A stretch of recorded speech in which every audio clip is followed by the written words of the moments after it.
Welcome. Today, I would like to introduce to you all Karen Goldman, who is the president of the Cornwall Historical Society.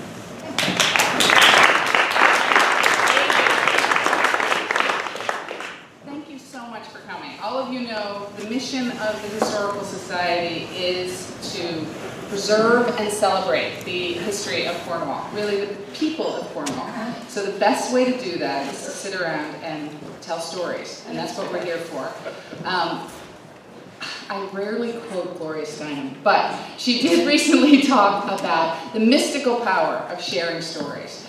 And I really think that we're so lucky to have all these wonderful people here and all of you out in the audience. This is completely unscripted, by the way. The people up front will definitely speak, but all of you are invited. I also feel encouraged to speak. I heard lying was encouraged. I heard hyperbole was encouraged. I heard all kinds of things were encouraged. So once you get that mic, it's wide open. So without further ado, I want to introduce our two fantastic, very distinguished hosts. Richard Schlesinger is a volunteer and board member at the Historical Society. He's an Emmy Award-winning journalist. And we have Jeremy Brecker, who is an acclaimed historian with a special interest in oral history. So I don't think we could have invented two better people to host this event. So without further ado, and again, thank you all for coming. I do have to say one particular thank you to the Cornwall Foundation, who has provided the sound system so the people, even in the way back, can hear. Here's Richard.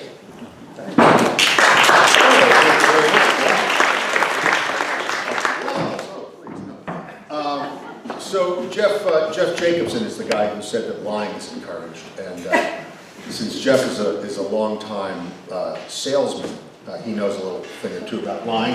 So, and I'm a network correspondent, and I know nothing about lying at all. But let me just real quickly say that there are no rules here today. We got these poor folks here as ringers just because we knew that they would talk. But Jeremy, where is Jeremy? Oh, there's Jeremy. Jeremy has the magical wireless microphone, and anybody who wants to talk will be able to with the help of Jeremy's magical microphone. It's all being videotaped by Mr. Richard Griggs, who we all know. So we'll have a record of this, and so thank you all for participating. Let me just get started with a quick reading of something that Harry Sedgwick wrote back in 1893. It's called The Obligations of Farmers to the Communities in Which They Live.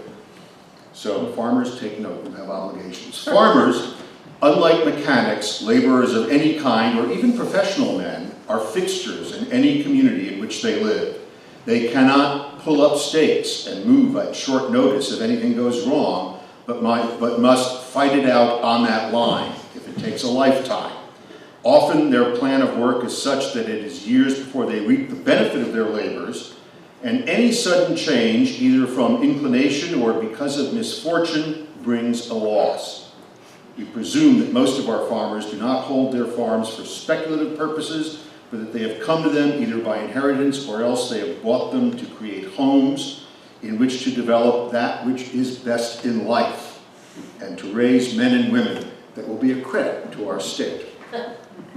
No pressure. You've got to be a credit to your state. And there's no pulling up stakes, folks. So let me just start. What I'm going to do is I'm going to ask a few questions, and we'll start with some of the folks up here. But again, anybody who has a memory, if something that they say triggers a memory, please make Jeremy come to you and make him do his work.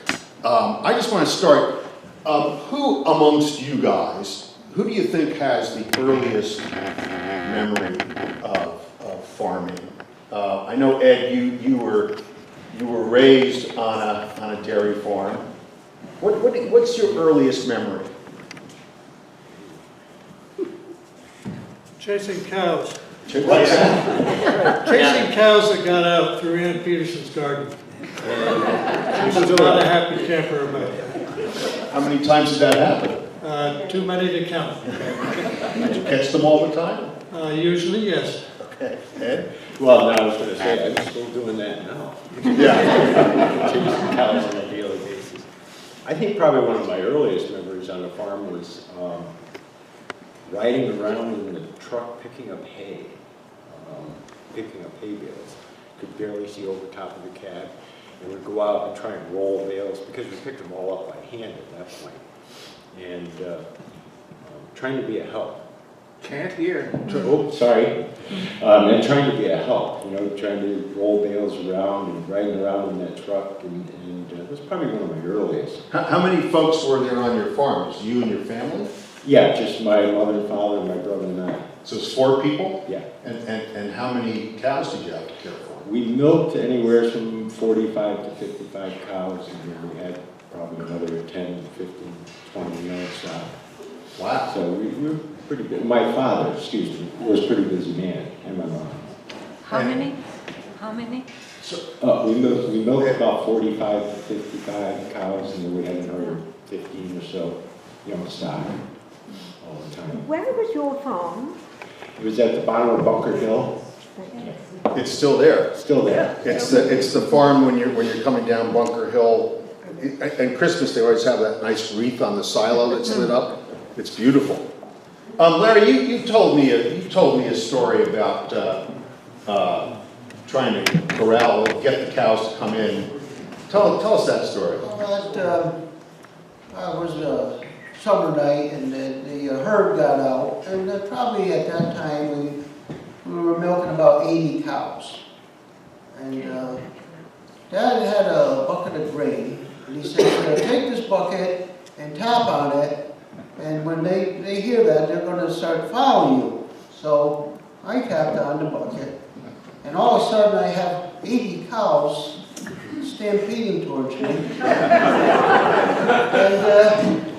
it scared the heck out of me. So I said, because I was only like 10, maybe 12 years old. And my dad ran Pre-Mill Farm, so this is where it happened. And at that time, there was the main barn, which is there now, and there was a north barn, which is no longer there. And in between the two barns, there was an old house. I believe it was built in, before the Revolution, 1756 maybe. Well, anyhow, these cows started chasing me. I had that bucket of grain, and I said, the heck with this. I dropped that bucket, and I ran as fast as I could up to that old house, and I got on the porch, and I'm thinking they're still behind me. I look around, and actually they're all hovering around that bucket of grain. Well, did you ever get to milk them? Well, they got them back in, and well, this was after chores. This was after they'd been milked, and they were out in the summertime. The herd would go out and pasture, and somehow they got out during the night, so we had to go get them back in. So, John, when you were chasing those cows through Ann Peterson's yard, I mean, how often did you have to do that? It depends on the state of the fencing, which at times was somewhat suspect. But it happened with amazing frequency. And You have some of the worst behaved cows in the state here. well, I think it's natural. They don't like to be contained. The grass is always greener on the other side, you know. I've heard that. I didn't know it came from cows, but I've heard that. Anyway, Yeah. a lot of times. So, just for the benefit of those of us here who did not grow up on farms, who can remember, what was the routine like? We'll just talk about dairy farms for now, but in a minute we can expand it to any kind of farming. But what was the routine like in the height of the dairy business here? Your day started, I guess, really early. What was the schedule? Who wants to talk about that? Well, growing up on the farm, we had about 4:30 in the morning. You would get up, head up to the barn, and when I was in the beginning, we had the stanchion barn. So the cows in the summertime, we'd have to go out in the pasture and herd them in, drive them in, and they knew pretty much where to go. Once they knew where their stanchion was, so they'd go right into their stanchion, and then you lock the stanchion. And he would have to, put the milk machine on. We had a strap that ran around their back. You hung the machine on the strap. You milked the cow, and then the milk was dumped into hand buckets. And then those hand buckets had to be carried to the milking tank, dumped by hand. And after the cows were milked, in the summertime, they naturally would be let out of their stanchions and they would go out into the pasture. Then you had to clean what we call the gutters or the drops. And they were cleaned by hand on Cream Hill at that time. And there was a little cart that went on a track along the gutters. We'd throw the manure into that cart by hand and go around, and outside there was the manure spreader, and it would trip and you would dump it in to the spreader. That was in the beginning. And later on, eventually we went to the barn cleaner. And then after the stanchion run, we went into the milking parlor. I remember the first night, I was pretty young, but the first night we went from stanchion to the milking parlor. The cows weren't at all used to this. It was all new to them. And they were very, very nervous. And they had to put halters on them and pull them in. And it took what normally would take an hour to milk the herd. It took, I don't know, 4 or 5 hours. It went way into the night. But, you know, eventually they got used to the milking parlor and settled down. And then, naturally, they knew there was going to be grain there for them. As soon as you open that door, they'd come in into their stall. And with the milking parlor, you didn't have to carry milk by hand anymore. It was on a machine, and we went into the pipeline, right into the milking tank. Now, when did that change happen? I think the milking parlor, if maybe somebody else in the group knows, but I think it was in the early, between 60 and 62, I believe, that Green Hill went from stanchion to milking parlor. Wow. And that was more efficient? Very much, yes. Yeah. In the beginning, when I was a boy growing up on a farm, it was very labor intense. I mean, the hay, as what he was saying, was baled, dropped right on the ground. You had to go around and pick all those bales up by hand. And one thing that always impressed my father, and they were heavy, big bales. He could put a pitchfork in the middle of that bale and just knew how to use that and up on top of the load of the land. Yeah. So, why don't you hand the mic to Buddy? What are your memories? I remember we first started in the extension barn up by the house there where we milked the cows. I remember when I was young, I remember one of my memories that I'll never forget is in the wintertime we fed the cows hay. It was my job to go inside what was the old ice house where we had drums and drums of molasses stored away in there. I would take a watering can, take the bong off the bottom of the drum, and of course being wintertime, wait there 10 minutes before the thing got about just 3/4 full, no more than that. Put the bong back on. And I would go into the milk house and take the hottest water I could, and take an old broom handle and stir the hot water in the molasses, so it was horrible.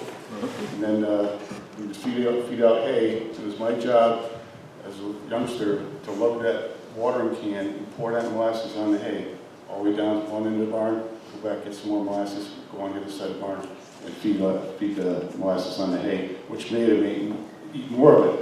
But the other thing was that once you poured the molasses on the hay, some of it would trickle through into the manger. The cows would take their head, shove that hay out of the way, and just lick the bottom of the manger. So after it was all done, I had to go take a pitchfork and push all the hay on back there, and then they would eat it. No dummies, those cows. Yeah. Escape artists, and they knew what they liked. Anybody out there, just pique some memories? Go ahead. Where's the... Just, my brother, had a farm. My brother had a farm in New Hampshire, and when you were mentioning cleaning out the troughs with the manure chain, it reminded me of one of the most horrifying incidents, which is, farm work's really dangerous. We'll probably hear about some of this.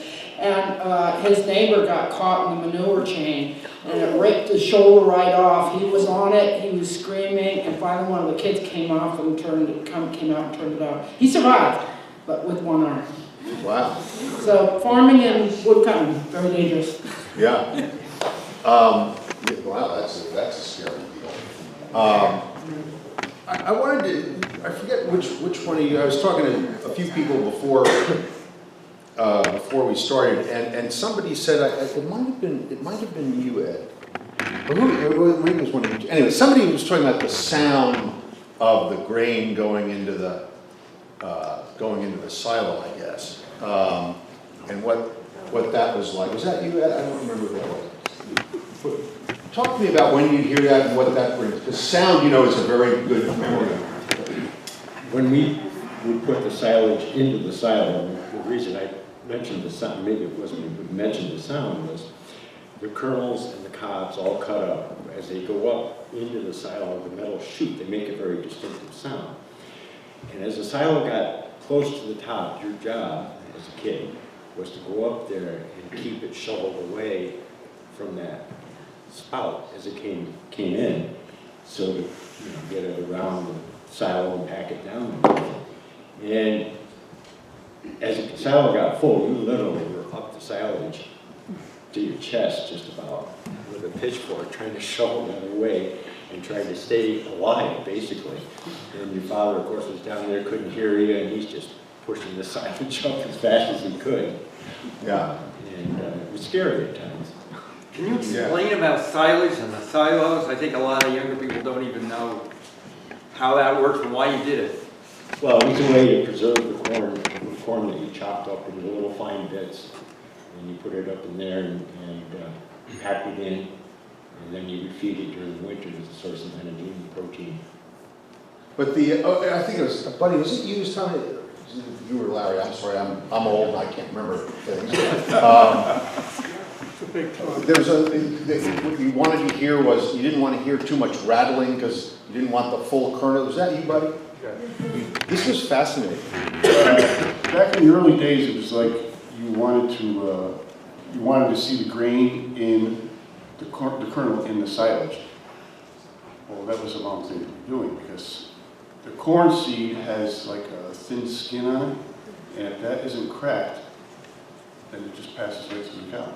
The cow is getting nutrition. So now what they have is they have kernel processors now on the corn choppers, which actually cracks the kernel and makes the cow able to digest it. So rattling silage equals hungry cows. Right, fat turkeys. They don't get anything. Fat turkeys. Fat turkeys.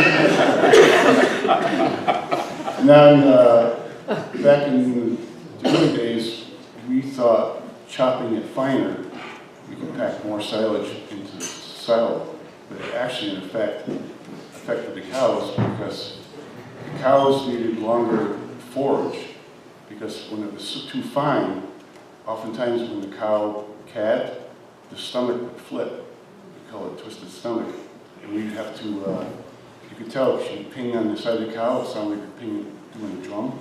So what we'd have to do is flip the cow on her back. It was simple to do once you know how to tie a rope around her, do it a couple of pull her, she'd go right down, flip the cow on the back, and then ping the stomach until you heard that drum sound again, and take a stitch and go through the belly. Hopefully you hook the stomach, tie it off, put the cow back on there, and she's fine. How many times do you have to do that? Quite often until we figured out that we started to mix long stemmed hay with our corn silage equipment. This is what I love about my job. Now, who knew A, that there was such a thing as a corn cracker, or B, that you'd have to flip a cow and I didn't want to go through what you had to do. I have to say. Of course, you did ask the question. Yes, I did. I have to say, I'm glad that I don't know how to farm. But good for you guys. Lolly, would you mind if I asked, oh, Jerry. No, go ahead. I want to talk a little bit about how the place and how the town has changed, and Dodie, you might be good for this too, if you want to chime in. It strikes me that the place must look a little different now than it did back when there were so many dairy farms and when everything was, and I know that you look out over Coltsfoot Valley and stuff. Can you talk a little bit about what the place looked like back when in the good old days?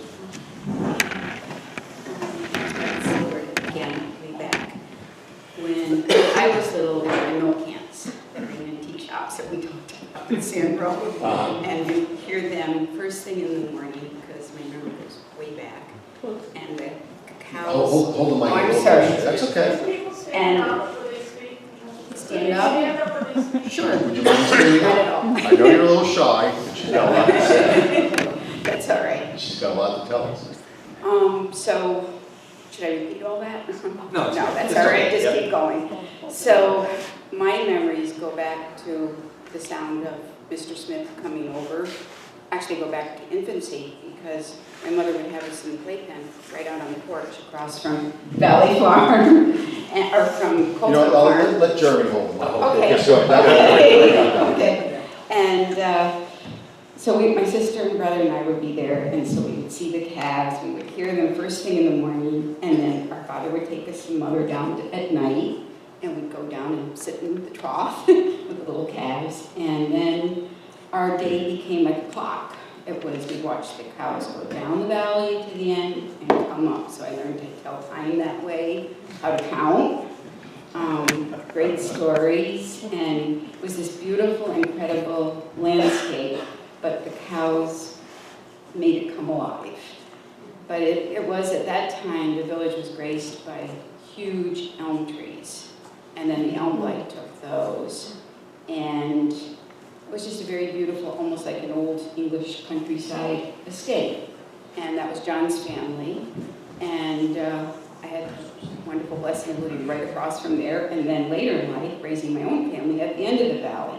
And the cows still came down the valley and still went up. So they were a great part of sound, and those were my sound and touch memories that stayed with me all my life. I love that you learned how to, and I know you probably remember too, so you can pipe up here if you want. They're brother and sister, don't you know? You learned to count and tell time by what the cows were doing. Did you do that too? I carried milk. Coleswood had the stanchion system. Started when I was in 5th grade, and my job was, the herdsman did the milking, emptied the milk into the pail. I carried it to the bulk tank, but before that I recorded the weight, and each cow had a number. As Lolly said, my earliest memories are the clanging of milk cans, which were pre-bulk tank. There was a creamery, I don't know, maybe John knows, somewhere down Mitchell Dairy at Bridgeport. And I worked from 5th grade through high school doing farm work, and I really liked it. I still love cows. I see cows, I have to stop. One of my favorite jobs on the farm was feeding the calves and taking care of them. It's hard work, but it's very rewarding. Yeah. And, Do you miss it? yeah, I do. I really do. I go by Deborah's cows, and I always slow down and look at them. And if I'm anywhere in Connecticut or eastern New York, I'll stop and look at cows. And, one thing that I'm sort of like jumping around in my mind, but one thing that always intrigued me as a boy was when they'd come in from pasture, they'd go to their stanchion.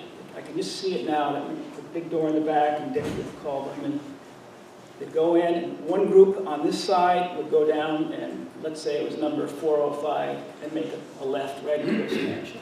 And rarely did they make a mistake. And I thought that was pretty intelligent. Yeah, that's pretty good. But they were in contact with people all the time. Right. It's not like a beef cow, which gets very little human contact. You were milking, and you were touching them twice a day. So they're very special animals to me. Still? Always will be, yep. Yeah. What do you do now? I have a sawmill down the road. Oh, you do? Yeah. But you still miss the farming. Yeah. Even though, like, you must have had to get up at 4 o'clock in the morning, like. No, I didn't have to do that. Oh, well, that's why you I worked after school. I was still a schoolboy. Right. But the herdsman was Dick Ullman, who was a very good herdsman, and George Smith was the mechanic and all-around hand. And then there was Valley Farm was actually where the heifers were, right, John? They were, and Middle Barn was the hay barn.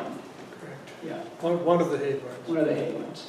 Oh, and that's the other part. John remembers this probably better than I do. Before bales, it was loose hay, and it would come in on the wagon, and there was a block and tackle in one of the beams in the barn, and a rope would be hooked to a jeep.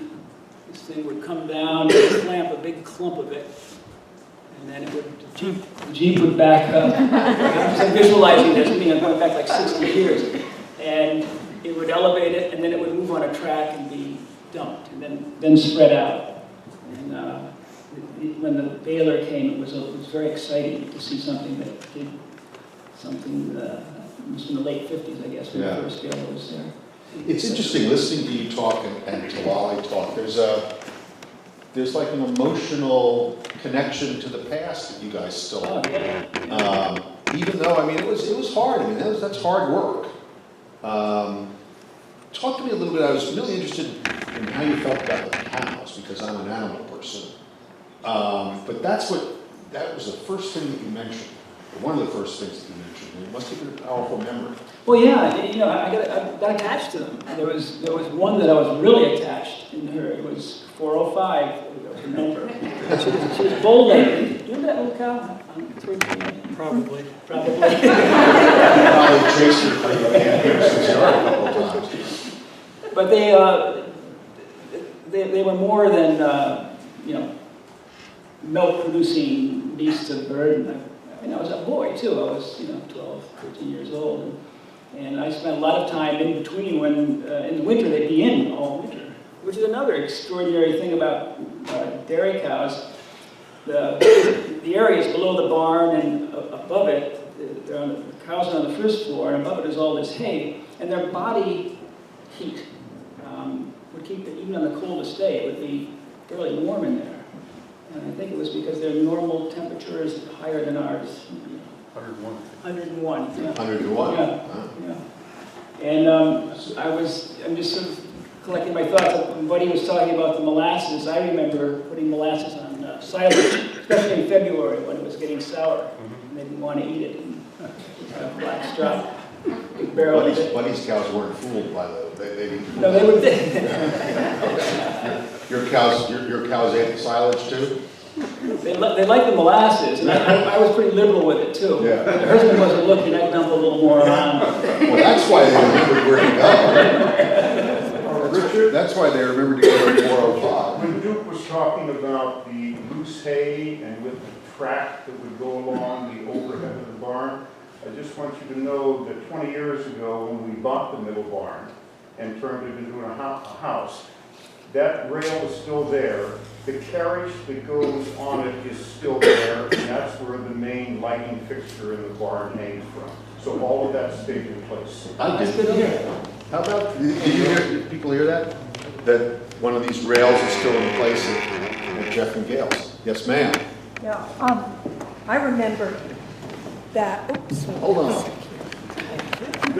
That when the Olds were planning their wonderful residence inside what we call the Calhoun Barn, they had an engineer come. And Jim Terrell showed me this. Maybe I'm telling your story, Jim, if you're here. But the engineer said, what are you planning to do up here on the level where the hay was? Jim said, oh, we're going to put a house here, 3-4 bedroom house. The engineer said, oh, that's okay. The hay weighed more than that. Don't eat it. Sorry. Well, okay, our barn is actually gone and has been for years, but we had one of those, that not only the hay thing, but also the manure thing that was a cart that would go down the center of the barn. And my father put in loose hay before my time and had one of those big hay forks that was run by a horse, 2 horses. And those are some of my earliest memories, was getting to ride on those workhorses when the hames were right about here, which meant I wasn't very big. Yeah. And one time, something happened where my father thought he was going to lose his finger, but yelled to the horses to stop, and they stopped on a dime. And it was just, and he always really liked that team after that, King and Prince. And The other thing about our farm is that it wasn't just dairy. I think we had 40 dairy cows, and we used to drive heifers, and they were always getting out, but when they paved Route 45, that became a real scare to everybody.